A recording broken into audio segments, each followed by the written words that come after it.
রুহু দেখছেন তো না আপনারা? কে কে দেখেছেন? দাদা যখন মরে গেছিল দেখছেন কোন দিক দিয়ে বের হয় রুহুটা? দাদি যখন মরছে কোন দিক দিয়ে বের হয় দেখছেন? আব্বা যখন মরছে কোন দিক দিয়ে বের হলো দেখেছেন নাকি? দেখা যায় না।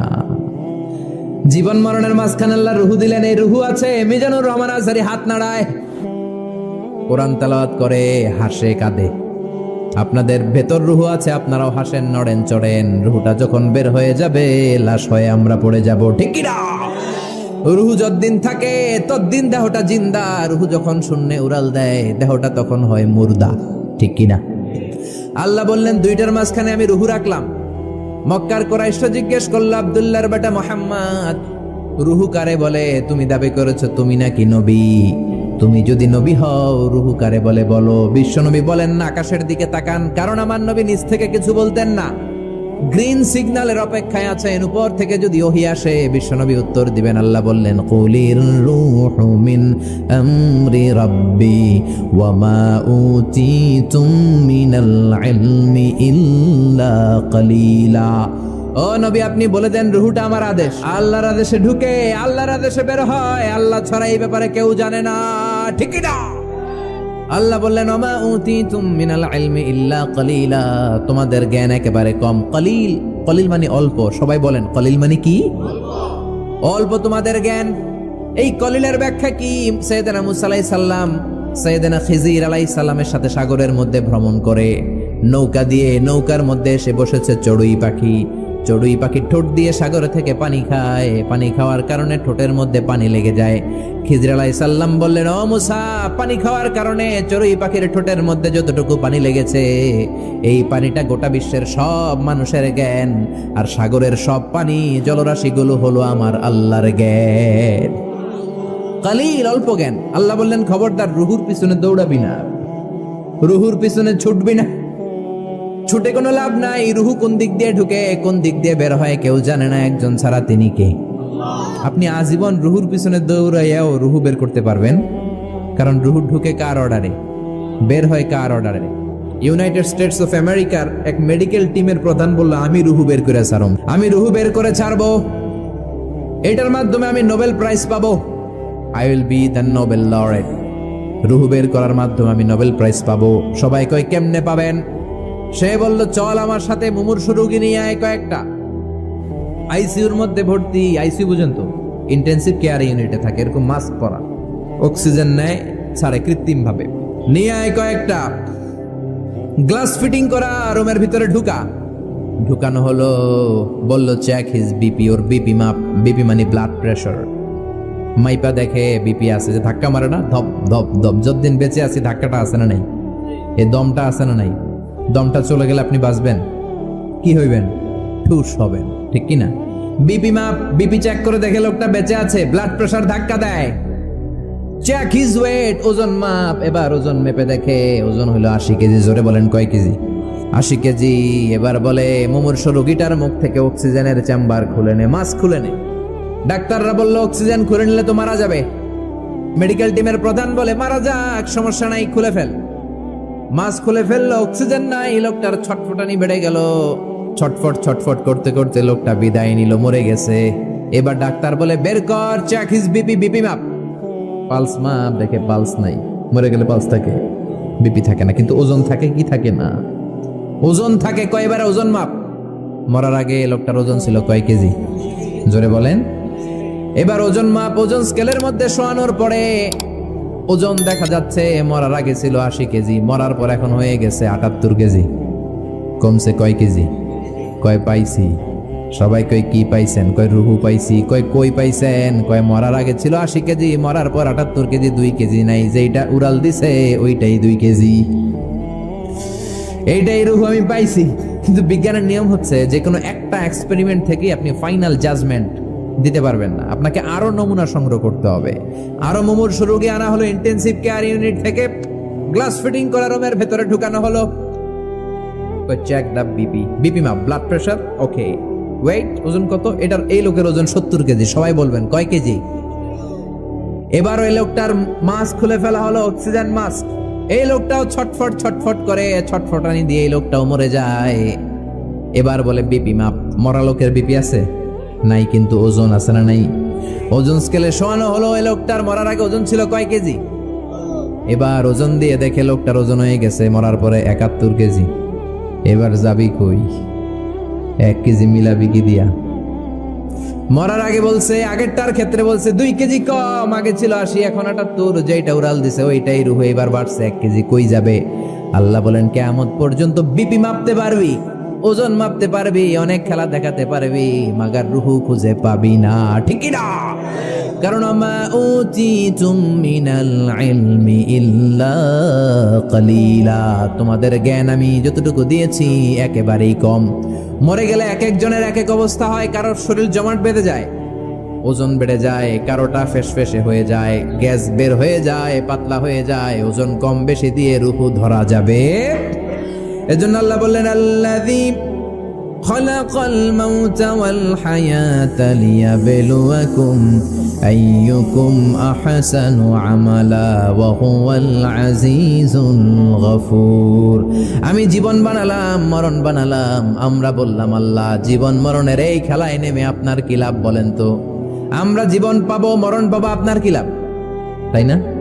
আল্লাহ বললেন লাভ হলো লিয়াবলুয়াকুম আইয়ুকুম আহসানু আমালা, আমি দেখতে চাই তোমরা কেমন করে ভালো আমল করো, কে কে ভালো আমল করো, তোমাদেরকে পরীক্ষা করতে চাই। পুরো দুনিয়াটাই পরীক্ষা, ঠিক কিনা? আমরা এখন আছি পরীক্ষার হলে। আমরা কোথায়? জোরে বলেন, আমরা কোথায়? যারা ধনী আল্লাহ তারে ধন দিয়ে পরীক্ষা করে, সে শুকরগুজার হয় কিনা? যারা গরিব তাদেরকে আল্লাহ দরিদ্র বানিয়ে পরীক্ষা করে, আল্লাহর শুকর করে কিনা? যে ছেলে হলো আল্লাহ ছেলে বানিয়ে পরীক্ষা করে, যে মেয়ে হলো তারে মেয়ে বানিয়ে পরীক্ষা করে কে? আমরা বললাম আল্লাহ বুঝলাম আপনি ক্ষমতার মালিক, জীবন মরণের মালিক, আর কি করেন আপনি বলেন? আল্লাহ বললেন আল্লাযী খালাকা সাবআ সামাওয়াতিন তিবাকা মা তারা ফি খালকির রহমানি মিন তাফাউত। আল্লাহ বললেন আকাশের দিকে তাকিয়ে দেখ, পুরো আকাশটারে 7টা স্তরে বিন্যস্ত করেছে কে? একটার চেয়ে আরেকটা বড়। আমরা যেটা দেখি মহাশূন্য, এটা আকাশ না, এটার উপরে আকাশ। এটা প্রথম আকাশের মহাশূন্য, তারপর প্রথম আকাশ, তারপরে দ্বিতীয় আকাশের মহাশূন্য, দ্বিতীয় আকাশ, একটার চেয়ে আরেকটা বড়। বিশ্বনবী বললেন তোমার হাতের আংটি যদি মরুভূমিতে ফেলে দাও, মরুভূমির তুলনায় তোমার আংটি যত ছোট, আল্লাহর দ্বিতীয় আকাশের তুলনায় আল্লাহর প্রথম আকাশটা ঠিক তত ছোট। ওইটার চেয়ে 3 নাম্বারটা বড়, 4 নাম্বারটা আরো বড়, অনেক বড়। আল্লাহ বললেন ওয়ালাকাদ যায়্যানাস সামাআদ দুনিয়া বিমাসাবিহা ওয়া জাআলনাহা রুজুমান লিশ-শায়াতিন। তোমাদের প্রথম আকাশটার মহাশূন্যটাকে আমি তারা দিয়ে সুশোভিত করেছি। তারা আছে না নাই? রাতের বেলা তারার মেলা দেখতে সুন্দর লাগে, কি লাগে না? এই ছোট্ট ছোট্ট এরকম দেখা যায় না? তারাগুলো তো সাইজে এতটুকু না, আসলে কি এতটুকু? এই যে আকাশ দিয়ে বিমান যায়, এতটুকু দেখা যায়, এইভাবে ধরা যায়, মনে হয় আমি নিজেই ধরতে পারবো। আসলে কি ধরতে পারবো? ভিতরে আছে 300 লোক, ঠিক কিনা? দূরে থাকার কারণে ছোট দেখা যায়। এই তারাগুলো এত এত দূরে, এই জন্য ছোট লাগে, আসলে ছোট না। এই সূর্য 9,30,00,000 মাইল দূরে, এই জন্য একটা রুটির মতো মনে হয়। কত দূরে? 9,30,00,000 মাইল। চিন্তা করতে পারেন? পৃথিবীর চেয়ে 13 লক্ষ গুণ বড়। তার মানে 13 লক্ষটা পৃথিবী সূর্যের ভেতরে রাখার জায়গা আছে না নাই? তার মানে কি সূর্যই সবচেয়ে বড়? না, আরো আছে। প্রক্সিমা সেন্ট্রাই, আলফা সেন্ট্রাই এ, আলফা সেন্ট্রাই বি, এটা ক্যারিনা, বেটেলজিউস, অভাব নাই। চলেন আমরা পৃথিবীর সবচেয়ে কাছের তারা থেকে একটু ঘুরে আসি। আমাদের সবচেয়ে কাছের তারার নাম প্রক্সিমা সেন্ট্রাই। এইটাতে আমরা সবাই মিলে যাব ইনশাআল্লাহ। কোন? আরে জান্নাতে গেলে এরকম কত তারা আমগো পিছনে ঘুরবে, ঠিক কি না? এটা কত দূরে জানেন? 4.23 লাইট ইয়ার, 4.23 আলোকবর্ষ দূরে। তার মানে অনেক দূরে। রকেট লাগবে, স্পেস শাটল, মহাকাশ যান লাগবে, স্পেস ক্রাফট। স্পেস ক্রাফট বুঝতে কঠিন হলে আমি বলবো রকেট। রকেট দিয়ে আমরা যাব। সবচেয়ে দ্রুত যে রকেটটা দিয়ে বিজ্ঞানীরা গিয়েছিল চাঁদে, অ্যাপোলো 11 এটার নাম। চাঁদে নেমেছে 1969 সালে Neil Armstrong, Edwin Aldrin, Michael Collins, এরা গিয়েছিল। এবার আমরা যাব। কোথায় যাব? পৃথিবীর সবচেয়ে কাছের তারা প্রক্সিমা সেন্ট্রাইতে যাব, 4.23 লাইট ইয়ার দূরে। এই যানবাহনটা কত দ্রুত চলে এটা একটু শোনেন। এই স্পেস শাটল অ্যাপোলো 11 এটা সেকেন্ডে চলে 11 কিলোমিটার বেগে, মিনিটে চলে 660 কিলোমিটার বেগে, ঘন্টায় চলে 39,000 কিলোমিটার বেগে। সুবহানাল্লাহ বাড়িতে যেয়ে বলবেন। একটা মহাকাশ যান ৩৯,০০০ কিলোমিটার বেগে ছুটে প্রশান্ত মহাসাগরের মাঝখানে পুয়ের্টো প্রায় ৩৩,০০০ ফিট গভীর ঢুকানোর পরে তারা দেখে না, পাইপ যতই ঢুকানো হয় পাইপগুলো গলে গলে পানি হয়ে যায়, পাইপগুলো গলে গলে মুহূর্তের মধ্যে হাওয়া হয়ে যায়, কোনো পাইপই খুঁজে পাওয়া যায় না। সুবহানাল্লাহ পড়েন। তার মানে ভিতরে আগুন আছে না নাই? প্রমাণ হলো আগুন আছে। এবার জানতে চাইলো আগুনটা কি মানের, আগুনটা কেমন পাওয়ারফুলি, এটা দেখতে চায়। এবার চিফ বলল ফায়ার প্রুফ পাইপ নিয়ে আসো। কি প্রুফ? জোরে বলেন না। ফায়ার প্রুফের পাইপ, যেটা ভিতরে ঢুকালে আগুনে গলবে না। নেভাল একাডেমি এবার আমেরিকা থেকে আনলো ফায়ার প্রুফের পাইপ। দেখি তো আগুনটা কি মানের, কত ডিগ্রি সেলসিয়াসের। ঢুকা ৩৩,০০০ ফিট শেষ, আরো ঢুকা। রূপান্তরিত শিলা, পাললিক শিলা, আগ্নেয়গিরি শিলা। এবার ঢুকাচ্ছে, যত পাইপ ঢুকায় ফায়ার প্রুফের পাইপ। ফায়ার প্রুফ চিনেন তো, আগুন ধরে না। বুলেট প্রুফ বুঝেন? ডোনাল্ড ট্রাম্পের গালিতে গুলি করলেও গুলি ঢুকবে না, কারণ এটা বুলেট প্রুফ। ওই পাইপ যেটা এবার ঢুকালো এটা ফায়ার প্রুফ, আগুন ধরবে না। আগুনের মধ্যে পাইপটা সারাদিন রেখে দিল, পাইপের কিছু হবে না। ওই পাইপ যখন ঢুকাতে শুরু করলো, ঢুকাতে ঢুকাতে পাললিক শিলা, রূপান্তরিত শিলা, আগ্নেয়গিরির শিলা, এগুলো পার করার পরে যখন ভিতরে পাইপ ঢুকায়, দেখতে পেল ফায়ার প্রুফের পাইপগুলো গলে গলে আগুন হয়ে যায়, গলে গলে পানি হয়ে যাচ্ছে, হাওয়া হয়ে যাচ্ছে, ধোঁয়া হয়ে যাচ্ছে। চিল্লায় পড়েন আল্লাহু আকবার। তার মানে পৃথিবীর ভেতরে আগুন আছে না নাই? আল্লাহ বললেন, গোলাম মনে করো না আমি তোমাদেরকে ধরতে পারবো না, মাটির নিচে আযাব আছে, উপরেও আযাব আছে না নাই? মাঝে মাঝে শিলা বৃষ্টি দেয় কে? শিলা বৃষ্টি দেয়, ফসলগুলো থাকে না, সব শেষ। অ্যাসিড রেইন, শিলা বৃষ্টি, উল্কা বৃষ্টি দিয়ে আল্লাহ শেষ করে দিতে পারেন, ঠিক কি না? এরপর আল্লাহ বললেন, গোলাম পাখির দিকে তাকাও। কোন দিকে তাকাবেন? যারা আল্লাহরে খুঁজে পায় না তাদেরকে বলবেন পাখির দিকে তাকাও। কোন দিকে তাকাও? আওয়ালাম ইয়ারাউ ইলাত তায়রি ফাওকাহুম সাফাতিন ওয়া ইয়াকবিদ মা ইউমসিকুহুন্না ইল্লার রহমান ইন্নাহু বিকুল্লি শাইইন বাসীর। নাস্তিকগুলো কি আমার পাখিগুলোর দিকে তাকায় না? সুবহানাল্লাহ। এই যে পাখিগুলো থাকে ফাওকাহুম সাফাতিন, পাখিগুলো কেমনে ডানা মেলে উড়ে বেড়ায়, এভাবে উড়ে না? দেখছেন? আবার নামার সময় ডানা গোটায়, ডানা ঝাপটায়, কেমন করে পাখিগুলো উড়ে। শূন্যের মধ্যে পাখিগুলো কেমন করে উড়ন্ত থাকে। এই পাখিগুলোরে শূন্যে ধরে রাখলো কে? আল্লাহ ধরে রেখেছে। কেউ ওদেরকে শিখায় নাই, শিখিয়েছে আল্লাহ। হাঁসের বাচ্চাগুলো জন্মের পরে পানিতে নেমে যায়, সাঁতার কাটতে শুরু করে দেয়, পা নাড়ায়, পাখা নাড়ায়। কে হাঁসের বাচ্চারে শিখালো যে এমনি সাঁতার কাটবি? কে শিখাইছে? গাভীর পেট থেকে বাছুর বের হয়, দাঁড়ানোর পরেই মায়ের ওই গাভীর ওলানের মধ্যে ঢু মারে কি মারে না? কে ওরে বললো এদিকে গুতা মারলেই তোর রিজিক বের হবে? সুবহানাল্লাহ কইবেন না? আল্লাহ বললেন পাখির দিকে তাকাও। আওয়ালাম ইয়ারাউ ইলাত তায়র, কারণ পাখির মধ্যে নিদর্শন আছে না নাই? পাখি নিয়ে গবেষণা করলে পাখির রব আল্লাহরে খুঁজে পাওয়া যাবে, ঠিক কি না? এজন্য কোরআনের অনেক জায়গায় আল্লাহ পাখির কথা বললেন, ওয়া আরসালা আলাইহিম তায়রান আবাবিল। এরপর সাইয়েদনা সুলাইমান আলাইহিস সালামের একটা পাখি ছিল, নাম কি? হুদহুদ। ওয়া তাফাক্কাদাত তায়রা ফাকালা মালি লা আরাল হুদহুদ। পাখি কই? ওইটার জুমিং পাওয়ার এত বেশি ছিল পাখিটার চোখে। সাইয়েদনা সুলাইমানের সিংহাসনও চড়তো, পাখিটাও চড়তো। আর কত হাজার ফিট নিচে সুমিষ্ট পানি আছে, এত উপর থেকে ওটা দেখে দেখে বলে দিতে পারতো। কোন সুবহানাল্লাহ। আবার জান্নাতে যখন যাবেন আপনাদেরকে ভুনা পাখির গোশত খাওয়াবে কে? কত পাখির কথা আল্লাহ কোরআনে বললেন। আল্লাহ বললেন, আওয়ালাম ইয়ারাউ ইলা তায়র, don't they see to the birds. পাখির দিকে কি তারা তাকায় না? কি করে পাখিগুলো উড়ে? পাখির মধ্যে তো আমি নিদর্শন রেখেছি। এই পৃথিবীর সবচেয়ে ছোট্ট পাখিটার নাম হচ্ছে হামিং বার্ড। নাম শুনছেন? নর্থ আমেরিকাতে পাওয়া যায়। এটা যখন প্রাপ্তবয়স্ক হয় তখনই এটার সাইজ হয় মাত্র 3 ইঞ্চি। কয় ইঞ্চি? 3 ইঞ্চি। পৃথিবীর সবচেয়ে ছোট পাখি, পৃথিবীর সবচেয়ে ছোট পাখি। পৃথিবীর সব পাখিগুলো সামনের দিকে উড়ে, এই পাখি সামনে উড়ে, এট দ্য সেম টাইম পেছনে উড়ে। কোন পাখি এমনি উঠতেছে আবার পিছনে উঠতে দেখছেন? এই হামিং বার্ড সামনে উড়ে, পেছনে উড়ে। এই পাখিটা প্রতি সেকেন্ডে ডানা ঝাপটায় 80 বার। কয়বার? আপনি কয়বার হাত নাড়াইতে পারবেন এক সেকেন্ডে? হ্যাঁ, জোরে মারলেও তো 5টা, কিন্তু এই পাখি মারে 80টা। সুবহানাল্লাহ পড়েন। এরকম হাজার হাজার পাখি বানিয়েছে কে? আলপিন সুইফট সাউথ ইউরোপে একটা পাখি আছে। এই পাখিটা শূন্যে উড়ন্ত অবস্থায় থাকে টানা 8 মাস। কয় মাস? 8 মাস। 8 মাসে মেঘের আপ থেকে পানি খায়, পোকামাকড় ধরে খায়, উড়ন্ত অবস্থায় মলত্যাগ করে 8 মাসে একবার নেমে আবার উড়াল দিলে আবার 8 মাস। সুবহানাল্লাহ কইবেন না? আছে হোমা বার্ড, জিওগ্রাফিক্যাল চ্যানেল দেখে না, এগুলো দেখলে কপাল ঘষে ঘষে সেজদা দিতে মন চাইবে কারে? এই হোমা বার্ড উড়ন্ত অবস্থায় ডিম পাড়ে, ওই ডিম জামিনে পড়ার আগেই শূন্যে থাকতেই ফুটে বাচ্চা বের হয়ে ওই বাচ্চাও উড়াল দিতে শুরু করে দেয়। এখন সুবহানাল্লাহ। এজন্য আল্লাহ বললেন আওয়ালাম ইয়ারাউ ইলা আত-তায়রি ফাওকাহুম সাফাতিন ওয়া ইয়াকবিদ মা ইউমসিকুহুন্না ইল্লার রহমান ইন্নাহু বিকুল্লি শাইইন বাসীর। ওরা কি পাখির দিকে তাকায় না? কত ধরনের পাখি আমি তৈরি করে রেখেছি। Birds and aeroplane maintain the same flying mechanism when they fly. পাখি যেমনে ওড়ে বিমানও তেমনি ওড়ে। পাখির উপর গবেষণা করে দুইজন ইহুদি লোক বিমান বানিয়েছে, উইলবার রাইট, অরভিল রাইট, 1903 সালে, আমেরিকান নাগরিক। পাখি নিয়ে গবেষণা করে। আমগো সময় নাই, আমরা তো ও শেফালি জর্দা মেশালি তোকে দেখে গাই রিমিক্স কাওয়ালি আছে না নাই? আমরা দুম্মা চলে দুম।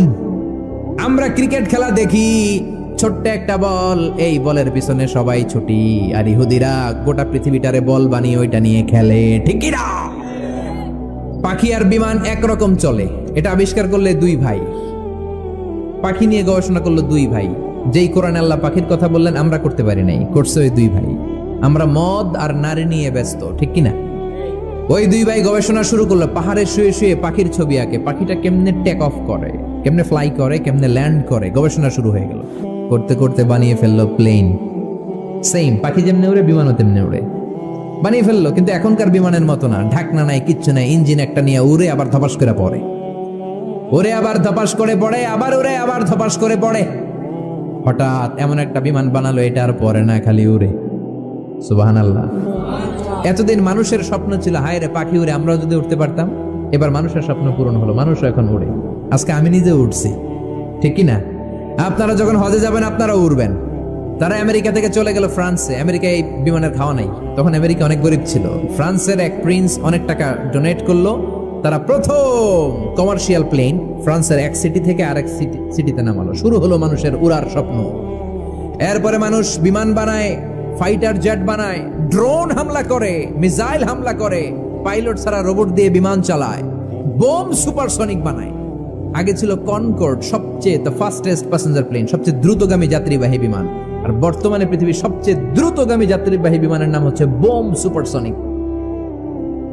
ডবল ডেকের বিমান শুরু হলো। রাশিয়াতে আছে A380 বোয়িং, পৃথিবীর সবচেয়ে বড় সাইজের বিমান। 525 জন লোক নিয়ে এটা শূন্যে উড়াল দেয়।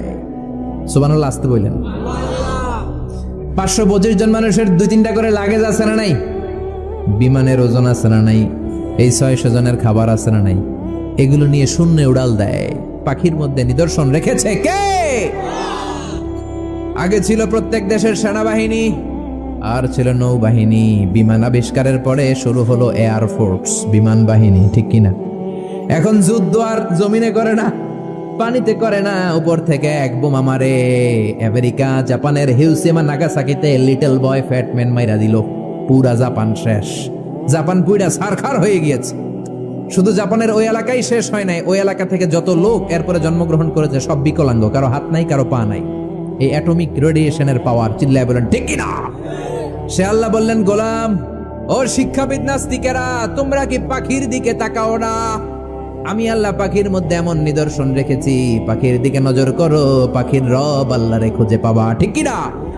এরপর সূরাটা আল্লাহ শেষ করলেন, কুল আরাআইতুম ইন আসবাহা মাউকুম গাওরান ফামান ইয়াতিকুম বিমাইম মাইন। বলো দেখি সবে শুকাইয়া যদি যায় এই পৃথিবীর পানি, তাহলে হেথায় তটনির ধারা কে দিবে সবারে আনি। একদিন যদি টিউবওয়েল চাপার পরে পানি না পাও, মোটর ছাড়ার পরে দেখো পানি বেরোয় না, টিউবওয়েল চাপতেছো পানি নামে না, তুমি করে পানি দিব কে? ডোনাল্ড ট্রাম্প নাকি? নাকি আপনাকে এমপি দিতে পারবে? পানির মালিক কে? এজন্য পানি কার কাছে চাবেন? নাকি মেঘের কাছে চাবেন? নাকি ইসরাফিলের কাছে চাবেন, নাকি মিকাইলের কাছে, নাকি ইন্দ্রের কাছে? হিন্দুরা পানি চায় ইন্দ্রের কাছে। ইন্দ্র দেবতা আছে না নাই? ওরা মনে করে ইন্দ্র দেবতা পানি দেয়। আবার আমরা বৈশাখীর কাছে চাই কি চাই না? বৈশাখীর কাছে চাওয়া যাবে না, ইন্দ্রের কাছে চাওয়া যাবে না, মেঘের কাছে চাওয়া যাবে না, চাইতে হবে কার কাছে? একজনই আমাদেরকে বৃষ্টি দিতে পারেন, একজনই আমাদেরকে বিশুদ্ধ পানি সরবরাহ করতে পারেন। তিনি কে? কে দিতে পারে? কে দিতে পারে? সে আল্লাহ বললেন, গোলাম আমি মিষ্টি পানি দেই, আবার আমি লবণাক্ত পানি দেই। মারাজাল বাহরাইনি ইয়ালতাকিয়ান বাইনাহুমা বারযাখুন লা ইয়াবগিয়ান ফাবিআইয়ি আলাই রাব্বিকুমা তুকাযযিবান। এইদিকে লোনা পানি, এইদিকে মিঠা পানি, একটার একটার সাথে মিশে মাঝখানে ব্যারিকেড দিল কে? এই পানিটার টেম্পারেচার কম, এটার টেম্পারেচার বেশি, এটার সল্টের ডেনসিটি কম, এটার ডেনসিটি বেশি, এটার কালার একরকম, এটার কালার আরেক রকম, মিশে না। বিমান থেকে আপনি দেখবেন, অথবা দৌলতিয়া ফেরিঘাটে যান, বাংলাদেশেও দেখা যায় পদ্মার এই পানি একরকম, এই পাশে আরেক রকম, এটার সাথে আরেকটা মিশে। আমি মিশরে দেখেছি নীল নদের পানি মেডিটেরেনিয়ান সি, ভূমধ্য সাগরের সাথে মিলে একই সাথে সাগর বয়ে যায়, কিন্তু মাঝখানে ব্যারিকেড দিয়েছে কে? আরো জোরে কে? আবার আল্লাহ বলেন, ওয়াজআলনা মিনাল মাই কুল্লা শাইইন হাই আফালা ইউমিনুন। দুনিয়ার সব প্রাণীগুলোরে আমি পানি থেকে বানিয়েছি। সব প্রাণী হয়েছে পানি থেকে। সুবহানাল্লাহ পড়েন। বিজ্ঞানীরাও তাই বলে। ওরা বলে পানি থেকে পৃথিবীর প্রথম প্রাণ amoeba. It's a very small unicellular organism in the world. এক কণা, শৈবালের মতো জীবকণা, এটা নাকি পানি থেকে আসছে। অ্যামিবা ছোট্ট। তারপরে এসেছে জুপ্লাংটন, ফাইটোপ্লাংটন, ব্যাকটেরিয়া প্লাংটন। এভাবে বিভিন্ন স্পিসিস গুলো ডেভেলপ করেছে। ১৫০০ বছর আগে আল্লাহ কোরআনে বলেছেন সব প্রাণগুলো পানি থেকে বানালাম। বিজ্ঞানীদের এখন গবেষণা পানি থেকে নাকি সব হয়েছে। সুবহানাল্লাহ। আবার আল্লাহ বললেন, আন্না সাবাবনাল মাআ সাব্বা। যেখানে যতটুকু পানি দেওয়ার দরকার আমি দিয়েছি। কলা গাছের মধ্যে কূপ মেরে দেখবেন পানি আছে না নাই? আবার খেজুর গাছের মাথার মধ্যে শীতকালে কেটে দিলে পানি আছে না নাই? রাস্তার এই পাশে খেজুর গাছ কেটে দিলে পানি পড়ে, একই রকম দেখতে এই পাশে নারকেল গাছ, ওইটার মাথায় কাটলে পানি পড়ে নাকি? সুবহানাল্লাহ কইতে মন চায় না? একরকম গ্যান্ডারি ইক্ষু আর বাঁশের কঞ্চি গ্যান্ডারির মতো, ঠিক কিনা? ইক্ষু গুলো মিলের মধ্যে ঢুকালে সুগার বের হয়, চিনি বের হয়, রস বের হয়। বাংলাদেশের সব বাঁশ গাছগুলো কেটে যদি ইক্ষু মিলে দেন, এক ফোঁটা রস বের হবে নাকি? আল্লাহ বললেন, আন্না সাবাবনাল মাআ সাব্বা। যেখানে যতটুকু পানি দরকার দিয়ে দিলাম। তরমুজে যতটুকু পানি বেলের ভেতরে ততটুকু নাই, ক্ষীরার ভেতরে যতটুকু পানি দিলাম আপেলের ভেতরে তত রস নাই, আপেলে যতটুকু রস আছে ডাবের ভেতরে তত নাই, আরো বেশি আছে। সুবহানাল্লাহ। এই জন্য আল্লাহ বললেন, গোলাম আমারে চিনোস না? পানি একদিন বন্ধ করলে বুঝবি আমি কে। অমি আবার টিউবওয়েল চাপলে ঠান্ডা পানি, একদিন চাপ দিয়ে দেখলেন ফুটন্ত গরম পানি, খেতে পারবেন? মোটর ছাড়লেন, দেখলেন টকবগে গরম পানি বের হয়, খেতে পারবেন? এজন্য সূরা মুলকের শিক্ষা হলো আমাদের কোনো ক্ষমতা নাই, ক্ষমতার মালিক কে? আমাদের কোনো পাওয়ার নাই, সব পাওয়ার আল্লাহর। আমাদেরকে নেয়ামত দিয়ে ধন্য করেছে কে? এজন্য বিপদে আপদে সকালে বিকালে একজনের জিকির চলবে, তিনি কে?